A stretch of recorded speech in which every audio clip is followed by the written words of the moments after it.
First at 5. From the University of Florida's College of Journalism and Communications, you're watching WUFT News. It would be catastrophic waiting on the help to come when there's a 911 call. A volunteer fire station might have to put out their own fire and shut down. And it's one of the biggest days in college football. We'll have the latest on all the Florida Gator commits and more later in the show. A volunteer fire department in Alachua County says it will run out of money in just a couple of days. That's our top story tonight. I'm Evan Moon. And I'm Maggie Lorenz. Thank you for joining us. Normally it's October when they get a fresh cycle of funding from the county. After visiting Cross Creek today, Jennifer Stalen joins us with that story. Jennifer. Thank you, Maggie and Evan. I actually spoke with the fire chief today. The Cross Creek Fire Volunteer Department says it needs much better funding each year. It can't make it through this year on what it has. Cross Creek's volunteer fire station has been operating since 1981, but the fire chief says operating money may run out in spring rather than in fall, forcing them to close their doors. He's asking the county for urgent help and long-term help. We have to go to the county and ask them for middle of the season increase, because with what we're getting, we cannot survive more than 2 or 3 more months of this year. Bill Jones says county funding dropped in 2011, and though it slowly came back, they're underfunded compared to Windsor. He's also worried about replacing equipment and keeping an adequate number of vehicles. Cross Creek is more than just a fire station. Without it, community members could be waiting more than 25 minutes for first responders to get there. The volunteer organization stages local fundraisers as well, but says the bottom line is there's only enough money to last a couple more months. It's just a community that is so incorporated in the area. I mean, we have all kinds of people, and everybody just loves it. It's special. Cross Creek is asking the county commission for $40,000 in bridge money to get to October, and then an ongoing $40,000 a year increase in support. It's a big ask, and we'll find out in a couple weeks how county commissioners see the issue. The funding request is set to come up at the county commission meeting on February 14th. Well, if you like to paddle along Florida waters, you'll want to keep an eye out for potential new regulations. One proposal would expand registration and fees for powered boats to hand-powered vessels. WUFT's Austin Landis joins us live from the newsroom with more. That's right. If ever approved, you would pay to register like boaters do, even if you just own a rowboat or a canoe or kayak. The panel behind the idea wants to use the money to benefit everyone who uses the water, but the split between boaters and paddlers may be too wide to get across. Jim Wood has been paddling the Santa Fe River for 26 years. Such a beautiful background here and the setting here, it's hard not to enjoy yourselves. He rents out kayaks, canoes, and stand-up paddle boards and says he sells out most weekends. A citizens panel is urging FWC to require licenses on canoes and everything else, not just powered boats. They say fees could go toward amenities like boat ramps and bathrooms. Jim Wood isn't buying it. I think there's a time and place for everybody, but I wouldn't be surprised if this were something that the powered boat people are trying to push as well, to maybe decrease the number of kayakers and canoers. But paddlers say that these kinds of boats have far less of an impact on the river's cleanliness, its banks, and its wildlife. You don't see kayakers littering. You see us picking things up. So I think it's just, they're seeking revenue. And the fees for these licenses could mean higher costs for Jim's business. Try to absorb as much as I can, because I know that people who come out here also are on fixed income, so I'm not going to try to automatically lay it all on them. But over a period of time, I'd have to raise my rates a little bit just to, keep myself on stable ground. But Karen Murphy says it wouldn't keep her away from the river. I would just do it. Okay. I mean, I'm sure it wouldn't be much, and it's, I don't want to lose the right to do this. The citizens panel will pitch the idea to FWC's Boating Advisory Council tonight in Orlando, but the idea is facing an uphill battle in Tallahassee. When I asked for comment, I was emailed a quote from the FWC executive director making clear he's not on board. He said he does not want to increase the fees for non-boaters to enjoy Florida's waters. Austin Landis, WUFT News. Austin, thank you. Well, the dangerous combination of fog and smoke was an issue for the second day this morning. And UF forecaster Brian Borgiano says it could repeat again tonight. He's in the Weather Center to tell us those troubles may be spotted. Brian? Yes, we have seen fog the last couple mornings, and we will see fog once again tomorrow morning and even into Friday. We could see some dense fog, and here's why. We have this warm, moist air coming off of the Gulf of Mexico, and we have some of these controlled fires along the Suwannee River Valley, which is helping to fuel this fog, especially along the Nature Coast, along Interstate 10, so we could see some fog up until about 10 a.m. And in fact, the National Weather Service and Florida Highway Patrol has issued an advisory against this. But right now, we do have very warm temperatures in the area with 74 in Gainesville, 75 in Ocala, and 74 in Stark. And it will be a cool evening this evening with temperatures below 60 by 8 p.m. and the upper 40s by tomorrow morning with patchy fog possible. And in my forecast, I will tell you the fog potential and also how cool it'll get for the weekend. Thank you, Brian. The UF community is still formulating plans to deal with President Trump's travel ban. There are nearly 200 people at UF from the 7 countries affected. Elizabeth Del Carmen joins us now with a new community effort to help out. Evan, Maggie, I was actually able to speak with one of the volunteers today. UF is urging those international students to stay here, and now people are volunteering to host students if necessary.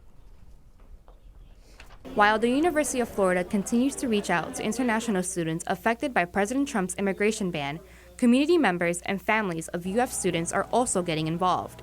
They're contacting the university to offer their homes to international students who may need it. And, families reached out, so some families reached out to President Fox, some families reached out to us, and so we've created a list so that if we get to the point where international students might need a home, probably for the summer would be the most likely time period. Already, about 20 volunteers have reached out to UF. The university will assess the need of this option before any international students are placed, but volunteers are still welcome to volunteer their home. There are currently 167 UF faculty, staff, and students from the 7 countries addressed in the ban. 126 of those are students. People in the community are sympathetic. You know, like we're meant to love and help others and give, and any opportunity we can for unity and strengthening relations is what we should do instead of division. Via Villalobos is no stranger to housing international guests in her home. As a member of Couchsurfing, she's used to hosting strangers. There's a bed, and if we need extra space for more people, we could fit another bed here or maybe also some bunk beds. During a time of uncertainty, some students of Muslim backgrounds appreciate the effort. Like I said, it makes me feel like that I'm not being attacked, and there are still people supporting me, and there are still people that aren't against Besides lining up Islam. temporary housing, UF will also help affected students find a job for the summer. Thanks, Elizabeth. Rex Tillerson, former CEO of ExxonMobil, has been confirmed as Secretary of State. Tillerson has no previous experience in government or foreign policy. Despite almost united Democratic Party opposition, approved the nomination by a vote of 56 to 43. Judge Neil Gorsuch, President Trump's Supreme Court Justice nominee, made the rounds on Capitol Hill today.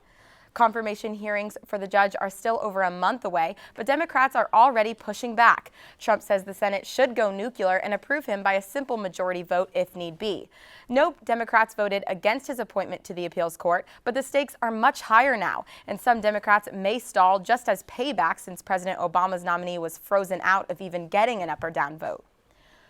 On the first day of Black History Month, President Trump met with African American leaders. It was called a listening session, and Ben Carson was also there.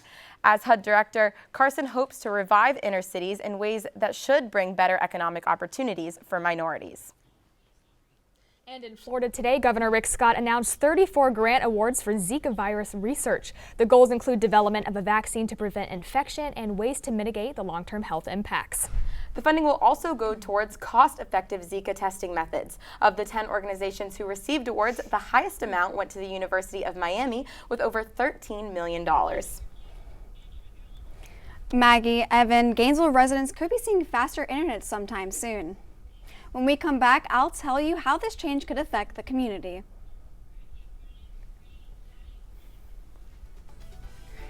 And we had really cool temperatures this week. We warmed up, but we do have a cold front coming in store for the weekend. Coming up, I'll tell you how cold it'll get and how long it will last.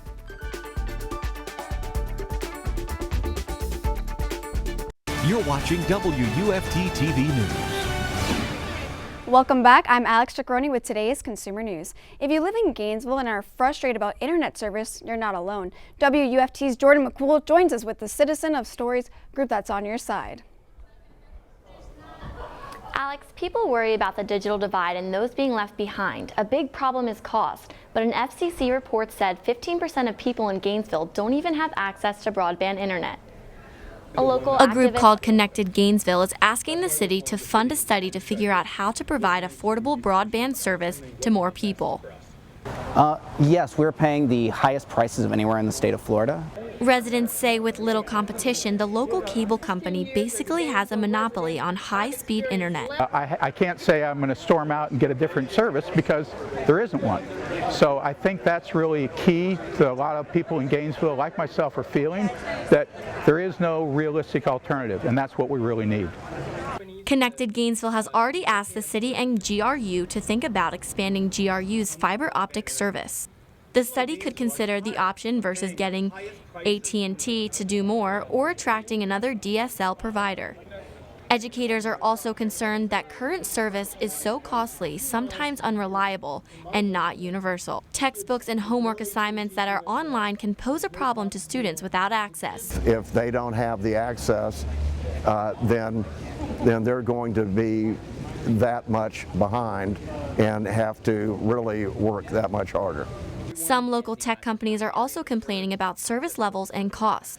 They say fast internet is an essential foundation for Gainesville to attract and retain future business. Over the next couple of weeks, Connected Gainesville will be asking people to sign a petition to back their cause. Jordan McCool, WUFT News.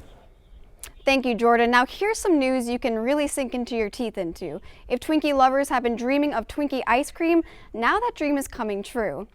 Hostess and Nestle have teamed up to create 3 new frozen novelties and 3 new ice cream flavors using Hostess classics. Ding Dongs, Snowballs, and Twinkies have inspired the new frozen novelties, while Twinkies, cupcakes, and Snowballs are also ice cream flavors. All of the treats are now available in grocery and convenience stores, freezers nationwide.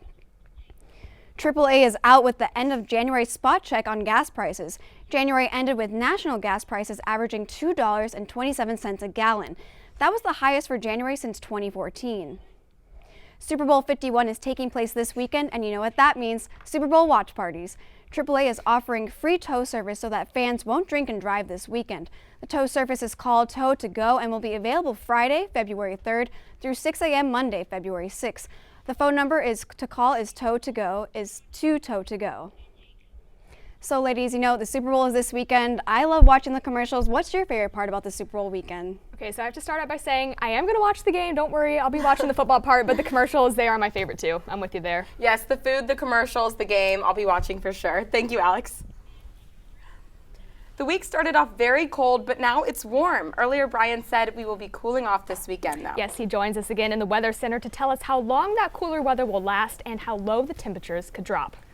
Yes, we are going to be having a cold front moving through late Friday into Saturday, which will drop our temperatures closer to seasonal. But right now, the major story that we're seeing is fog developing yet again for another morning across north central Florida. In fact, by midnight, this is when the fog starts developing. But notice by 8 a.m., 9 a.m., we're seeing fog along the Nature Coast, along Interstate 10 here. That's going to be an issue if you're driving. In fact, Florida Highway Patrol and National Weather Service have issued an advisory for dense fog. But right now, the major story here is those hot temperatures. We are in the mid-70s across much of north central Florida with 74 in Gainesville, 73 in Lake City, 74 in Bronson, and 70 in Crystal River. And it will cool down to be a very cool evening, actually. We'll be below 60 by 8 p.m. We're going to cool steadily into the upper 40s by tomorrow morning.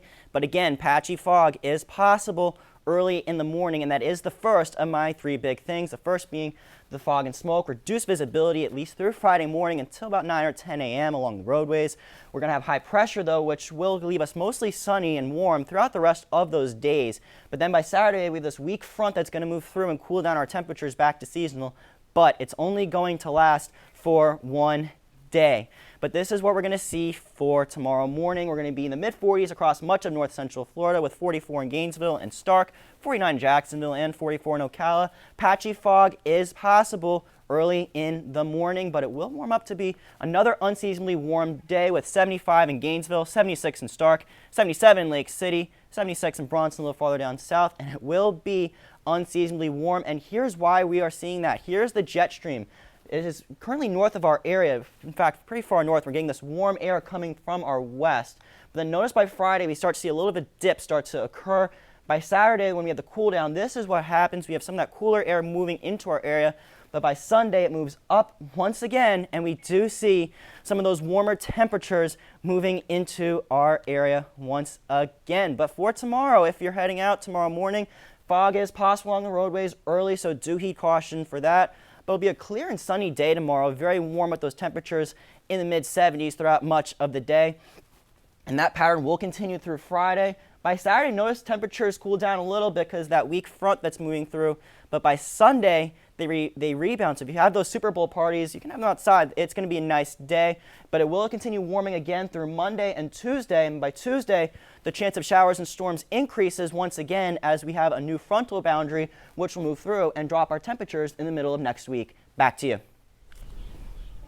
Thank you, Brian. Florida closed out today, signing with some big recruits. Yes, apparently Coach McElwain had a great start to his February. Sports anchor Charlie Jordan joins us now. That's right, ladies. The Gators had a huge final push on National Signing Day. When we come back, we'll go over the biggest news from National Signing Day, including some local signees. Don't go anywhere. Sports is next.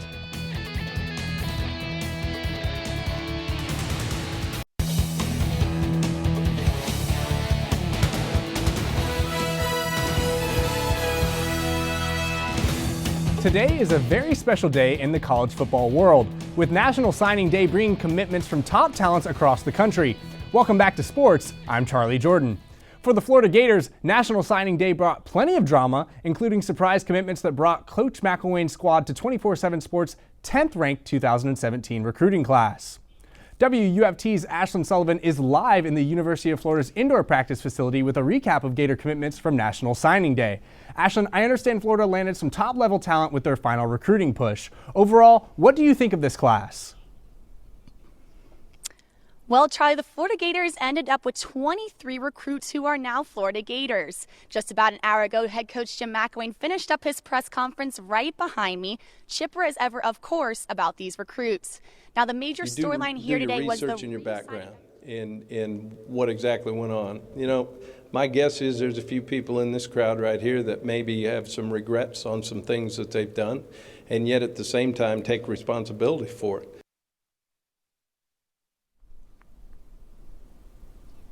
In just these 24 hours, Florida has landed 7 recruits, adding some excitement to the day. Starting off at 8:30 this morning, TJ Slayton, a defensive tackle out of American Heritage High School, said he will be making his way to Gainesville. The Gators added a linebacker to their 2017 class with Cedric Brunson. And just recently, Adarius Lemons, a running back, has decided to become a Gator. Now, they don't call the University of Florida DBU for nothing. The Gators added 3 cornerbacks today, all 4-star recruits: Brad Stewart, Brian Edwards, and CJ Henderson. This adds on to the now 6 total defensive backs in the 2017 class. So, Charlie, overall, a very significant day here at the University of Florida that will hopefully bring success in the near future. For now, reporting live at the indoor practice facility, Ashlyn Sullivan, WUFT Sports. Thanks for that update on Florida Gator football, Ashlyn. Now we'll move to the local scene. WUFT's Darwin Patterson covered high school football this season, and now she has updates on a few players who shined under those same Friday night lights. Yeah, that's right, Charlie. It's a big day nationally in the football world, but it's also a big day for a few guys right here in Alachua County. I went out to Newberry High School earlier this morning and witnessed 2 Newberry Panthers turn their dreams into a reality by becoming Florida State Seminoles. Newberry's head coach Richard Vester is proud of his boys for signing on the dotted line. It gives me goosebumps. I tell you, I said it at the beginning of the signing day. This is really, for me, one of the proudest days of the year.